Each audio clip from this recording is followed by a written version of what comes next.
Hello, नमस्कार. तुम्हा सर्वांचं आजच्या व्लॉगमध्ये अगदी मनापासून स्वागत. हा आहे रविवारचा दिवस आणि वाजलेले आहेत सकाळचे 6:30. रविवारी जरा निवांत वेळ असल्यामुळे ना आम्ही सर्व मैत्रिणी मॉर्निंग वॉकला जातोच आठवड्यातून एकदा. तर रिटर्न येताना आम्हाला जवळजवळ 7:30 वाजले होते. सकाळी सकाळी ना खूप जास्त थंडी असल्यामुळे आम्ही एक एक कप लेमन टी घेतला आणि मग घरी आलो. आठवड्यातून एकदा का होईना पण सकाळच्या वेळी असा निवांत वेळ मिळाला ना की मैत्रिणींसोबत थोड्याशा गप्पा सुद्धा होतात. डेली धावपळीचं मॉर्निंग रुटीन असतं, त्यातून थोडासा ब्रेक मिळतो आणि छान फ्रेश वाटतं. 7:45 पर्यंत मी घरी आले आणि लगेचच दुपारच्या जेवणाची तयारी करायला सुरुवात केली. कारण ना घरी आले तर सर्वजण झोपले होते, तर म्हटलं आता नाश्ता करायला तर वेळ आहे, तर दुपारचं जेवणच बनवून घेऊया. त्यामुळे आंघोळ आवरली, देवपूजा केली आणि लगेचच दुपारच्या स्वयंपाकाला लागले.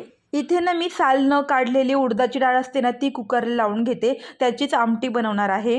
याआधी ना मी कधीच ही भाजी बनवली नाही, पण माझी मैत्रीण बनवते.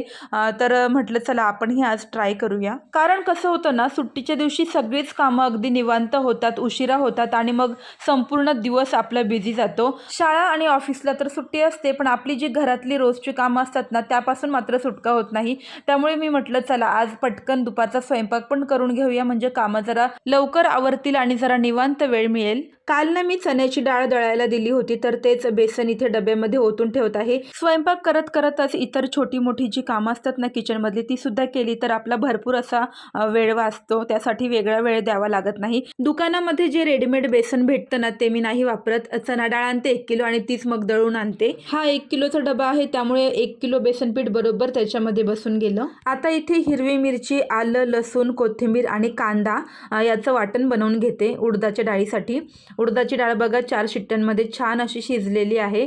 तर आता कढईमध्ये फोडणी देते. फोडणीसाठी थोडीशी जिरी, मोहरी, कढीपत्ता टाकून जे वाटण केलेलं आहे ना हिरव्या मिरचीचं ते त्याच्यामध्ये टाकून छान असं परतून घेतलं. 2 मिनटं हे वाटण परतल्यानंतर त्याच्यामध्ये थोडीशी हळद, मीठ टाकलं आणि जी डाळ शिजवून घेतलेली आहे ना कुकरमध्ये ती ह्याच्यामध्ये टाकली. डाळ शिजलेली असल्यामुळे ना आता ही भाजी तयार होण्यासाठी जास्त काही वेळ लागणार नाही. अगदी 5 ते 10 मिनटं शिजवून घ्यायची, म्हणजे वाटण आणि जी डाळ आहे ती छान एकजीव होईल. जेव्हा कधी आपल्याला घाई असेल, जास्त वेळ नसेल स्वयंपाक करण्यासाठी, तर अशा वेळी ना ही डाळ अगदी झटपट होणारी आहे, पटकन ही बनते. आणि आमच्याकडे नेहमी काळ्या मसाल्याचीच भाजी जास्त करून असते आणि कधीतरी ना अशी हिरव्या मिरचीची भाजी बनवली ना की खायला जरा छान वाटतं, वेगळं वाटतं काहीतरी. आणि ही भाजी उडदाच्या डाळीची मी पहिल्यांदाच बनवली होती, पण एवढी छान टेस्टी झाली होती ना, सगळ्यांनी खूप आवडीने खाल्ली. मी तर याला उडदाच्या डाळीची आमटीच म्हणते, पण काही ठिकाणी ना याला उडदाच्या डाळीचं घुटं सुद्धा म्हटलं जातं. तुम्ही ही भाजी कधी केलेली आहे का आणि तुमच्याकडे याला काय म्हणतात नक्की सांगा. जर कधी केलेली नसेल तर एकदा नक्की करून पहा, खूप छान लागते.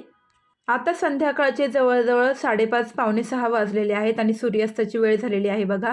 माझ्या घराच्या ज्या खिडक्या आहेत ना त्या सर्व पश्चिमेला आहेत, त्यामुळे दररोज छान असा सनसेट आम्हाला बघायला मिळतो.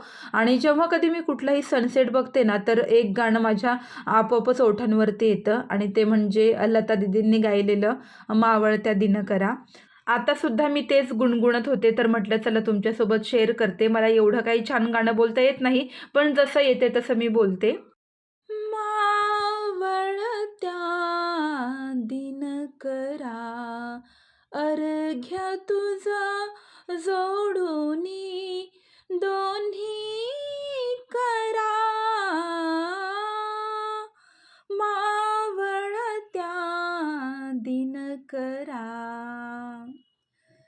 जो तो वंदन करी उगवत्या, जो तो पाठ फिरवी मावळत्या, जो तो वंदन करी उगवत्या, जो तो पाठ फिरवी मावळत्या. रीत जगाची ही रे सवित्या, स्वार्थ परायण परा,